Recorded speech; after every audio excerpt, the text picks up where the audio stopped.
Welcome to another edition of Living Legacies. I'm Tom Morrow, and today we have Bob Maxwell, who is one of the original Tuskegee Airmen during World War II.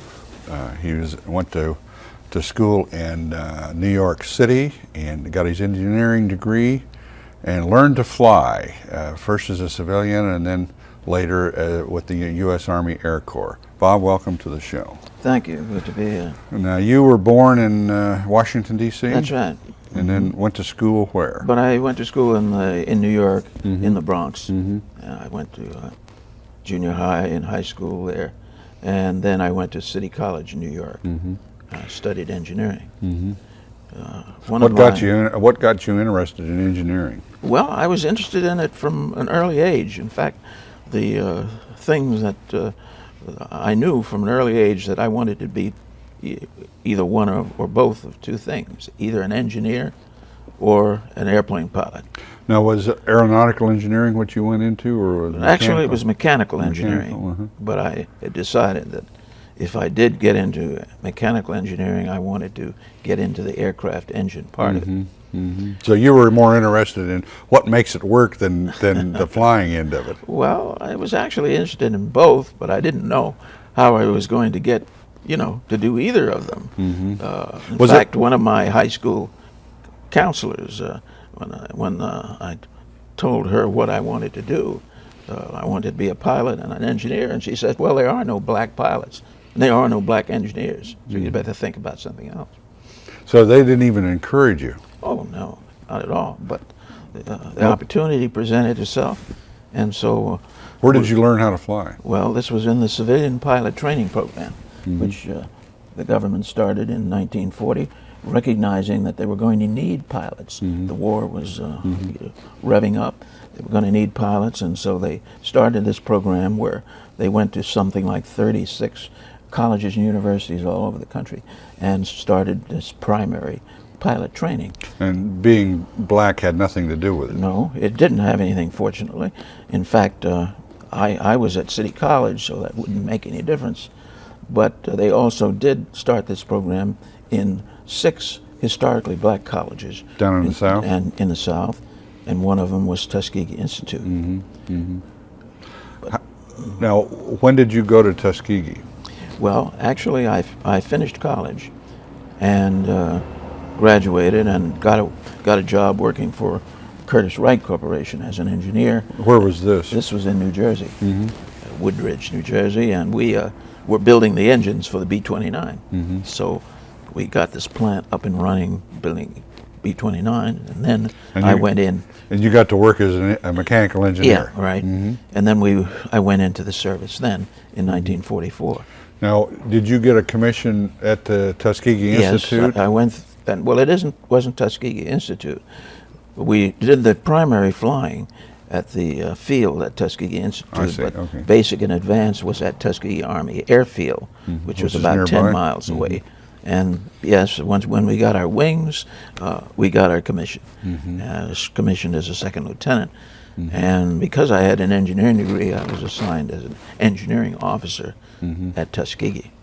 How long were you at Tuskegee? Well, I was there until the middle of 1946. That's when they decided to close the base down. Now, most of the, I'd say that because of the movie and a lot of the stories and books that have been written, most people, I think, erroneously think of Tuskegee Airmen as being fighter pilots, and that that isn't true. Well, no, actually, the great majority of them were fighter pilots. In the initial training, that was all that they trained. And then they formed the 99th Pursuit Squadron and then the 332nd Fighter Group. And it wasn't until that they had actually been deployed that they started to train bomber pilots. And so... I'm getting behind on my pictures here, but this is what you learned to fly in. Yes, that's a J3. That's a J3 Cub, and learned to fly that. And this is what you looked like when you got your wings? Yes. And lieutenant's bars? Yes, that's right. Good-looking guy. Now, you flew I flew the B-25 Mitchell bomber, twin-engine bomber. And how many crew members did you have on that? Well, they had, in most cases, they had 6 crew members. Pilot, co-pilot, bombardier, then ground crew. And of course, the ground crew supports all of these aircraft operations. Here's a picture of you and your crew. This is actually pictures of my class. Oh, I These see. are the Okay. other cadets who were in the twin engine training, and this is a picture just taken before we graduated, before we received our wings. Now I have to ask you that, you know, when they formed these crews in these squadrons, and you had what, 1 or 2 groups? Well, one group? Yeah. Well, there was one bomber group, and then of course there was the fighter group. And we're talking about all black. All black. And they wouldn't mix. No, that was was that by choice or by decree? Those were the rules that we lived by during those days. It was a segregated. We had a segregated country, and it was a segregated military. And I would imagine, for the most part, you guys were probably pretty happy with that because it was a lot more comfortable, wasn't it? Oh, I wouldn't say that we were happy with that at all. I mean, we were really upset and concerned because we were segregated and forced into this. But once that was set up, we made the best of it. I see. And Okay. there was a certain amount of camaraderie that was developed in this group, and we also knew that we were on the spot. We had to produce. You had to prove yourself. We had to be successful, otherwise we might not ever get another chance like this again. So that was as a bomber pilot, whereabouts did you go, and what were you training for? Yeah, well, actually, as I said before, personally, I was assigned down at Tuskegee Army Airfield as an engineering officer. But the bomb group was being trained to carry out medium bombardment missions, and they were scheduled to go to the Pacific. But the war ended. Now, this picture of the B-25 gives people a good example of what that plane looked like. And it was a great airplane, this B-25. Very maneuverable. Yeah, well, very maneuverable, very stable. And it was the same airplane that Jimmy Doolittle flew off of the Carrier to Tokyo. Yeah, off the Hornet. So which is amazing that he was able to do that in that airplane. Well, now you didn't make. You got out of the Army when? In '46. And did you think about staying in the service? Not seriously. You know, when they said you can go, I left because I wanted to continue my career as an engineer, and so And you had a pretty good job waiting for you with Curtis Wright. I had a job waiting for me. I didn't know whether it was going to be good or not, but it turned out to be very, very, very challenging job, and I got a chance to work in the design and development of aircraft engines for aircraft, missiles, and space propulsion. By that time, had the bigotry kind of subsided, or was it still pretty strong between the end of the war and the beginning of the next decade? Yes, we were still living in a pretty much segregated society. We were making some progress, but at this time it was still before Martin Luther King and Rosa Parks and all of that civil rights effort. But what I was getting at more, and I didn't make myself very clear, is that from a working condition, you were a college graduate, officer in the Air Corps, working as an engineer. Were you able to work and get paid equal to the? Yes, I was. I had the opportunity, and there weren't many blacks that had the training or that were that were engineers at that time. But I was successful at it and worked my way up through the company. Now well. You moved to Los Angeles in '57. That's right, working for another aerospace company, the Marquardt Company. And if you will, I'd just like to go back and talk a little bit about the Tuskegee Airmen. Oh, sure. Because yes, the HBO movie did a good job. That's the one with Lawrence Fishburne. Yeah, that's right.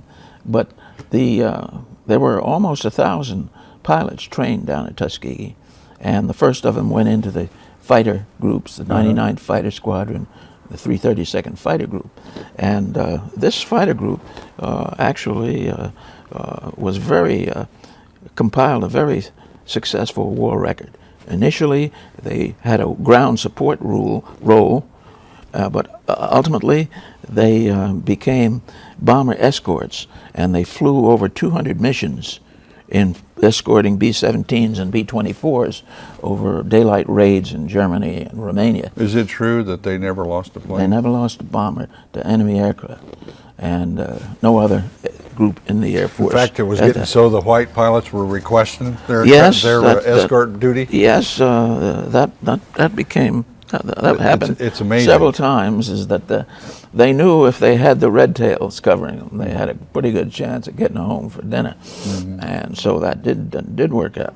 The Tuskegee Airmen, they destroyed in the air and on the ground over 200 aircraft and a lot of different ground units, trains, locomotives, ammunition dumps, whatnot. Well, there were a lot of great guys that came out of there. That's and right. Some of them went on to rather high places in the service. That's right.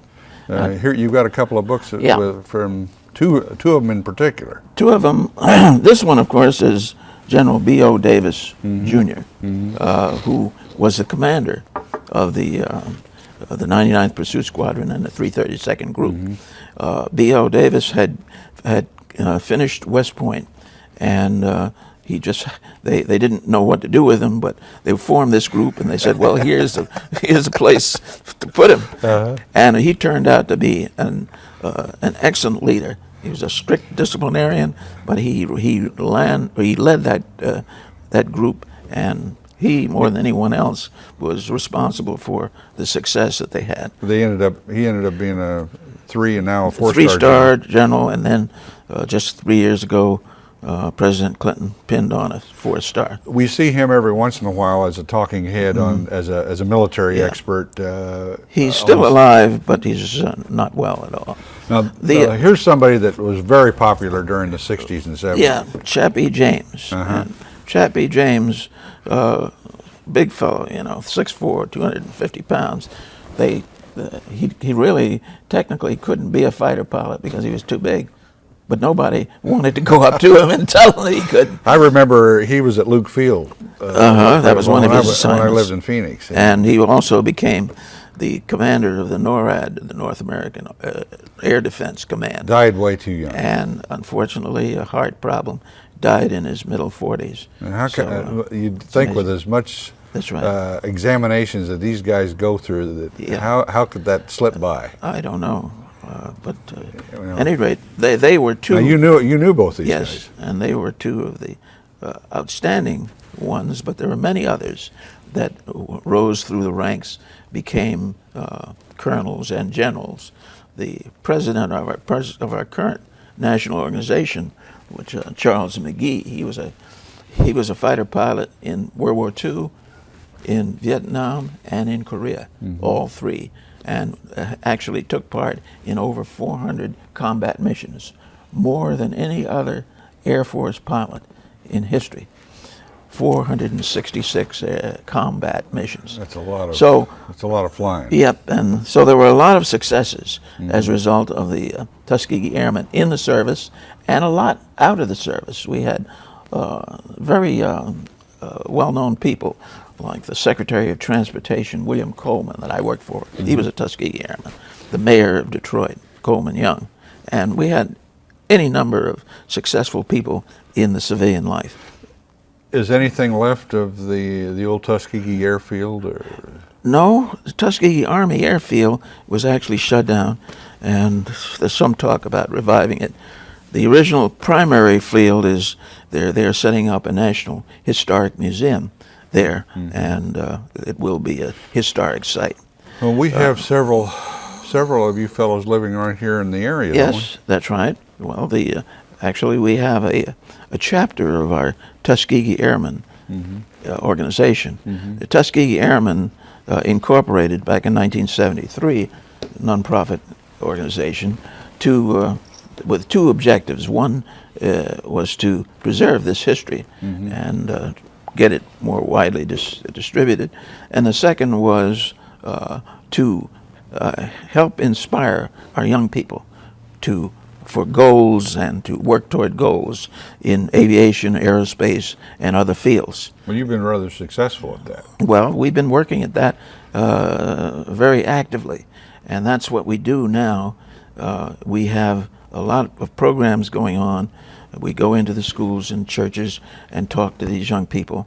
Mm-hmm. We are working with the Experimental Aircraft Association in giving demonstration flights to kids from 8 to 17. Mm-hmm. About a month ago, we flew 34 kids out of Oceanside Airport. This is their first flight. Yeah. Tremendous program. I would imagine that once that movie came out and brought you guys really into focus to the American society, yeah.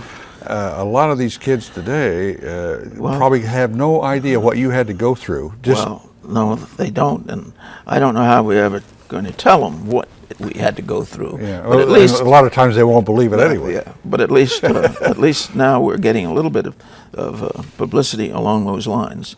And one of the other things we do is we give scholarships. Mm-hmm. We have a scholarship program on a national basis.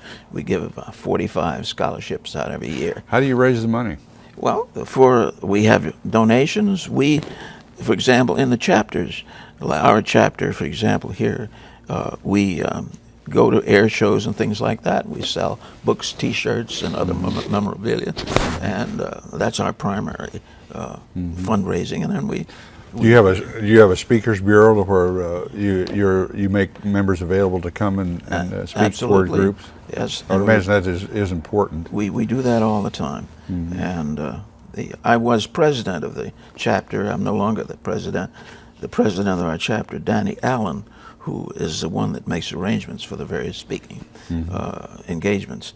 And so we have a very active program going on now that will, in terms of scholarship assistance, and just going out and working with the young people in the community.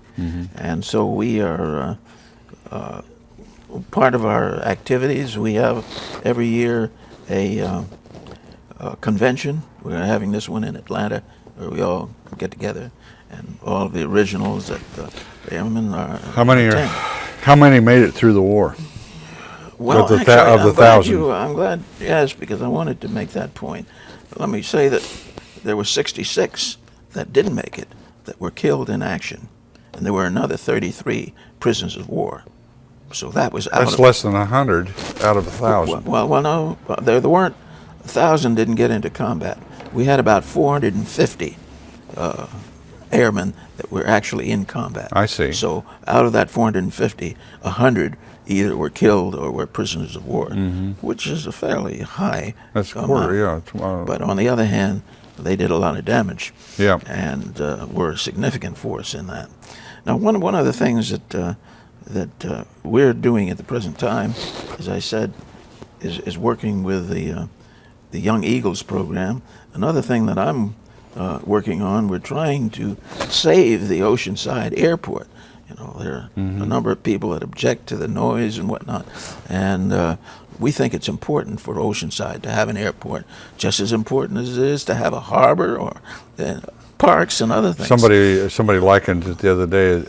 They said, it's just like a city park. Yeah, it's a place. A park doesn't make any money, and it's kind of.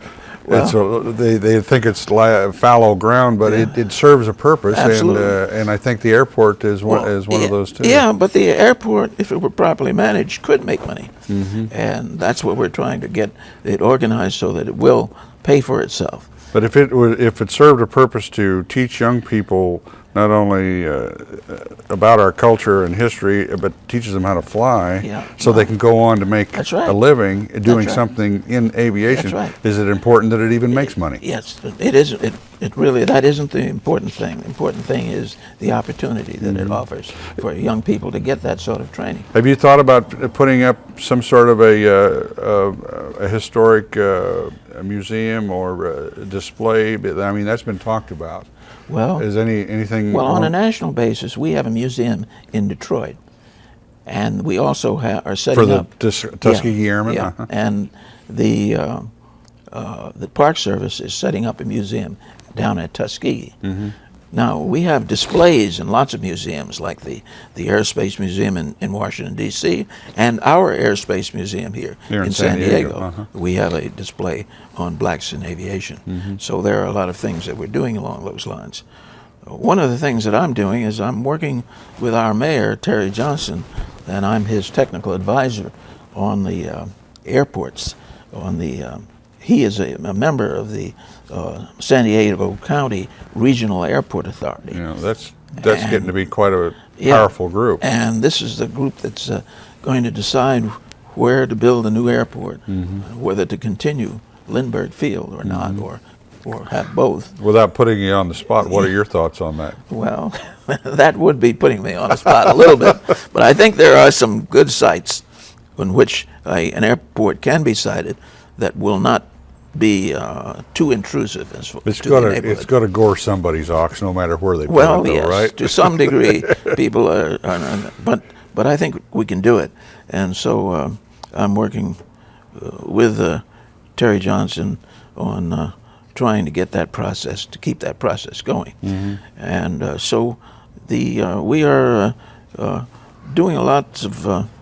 Well, I asked you before we started the show that even though you claim to be somewhat retired, you're still very much active as a consultant. I am. I do management consulting, and I also teach at UCSD Extension. I've been teaching courses down there. In mechanical engineering? No, on entrepreneurship. Ah, very One good. of the things I didn't get to tell you about was that after I did move to San Diego about 15 years ago, I was vice president of an engineering firm, and then after that, I had my own printing company in Encinitas, and so I learned a lot about small business. I had picked up an MBA at UCLA, and so I have the business management background. So I'm doing that sort of consulting as well as the teaching along the business management line. Very good. So, yes, I'm retired, but I'm still pretty busy. Never fully retired, No. because what are you going to do then? Well, Bob, thank you very much for coming in and spending this time and sharing your life with us. I know you've seen a lot of changes. We have. You've seen a lot of bad and a lot of good that's happened over the years. Yeah. And of course, being part of the Tuskegee Airmen history is one of our richest chapters and a big step in bringing this country along. Thank you very much. Well, I appreciate your opportunity. I'm Tom Morrow, and I hope that you'll join us next time here on Living Legacies when we'll talk with someone else very interesting. Thank you very much.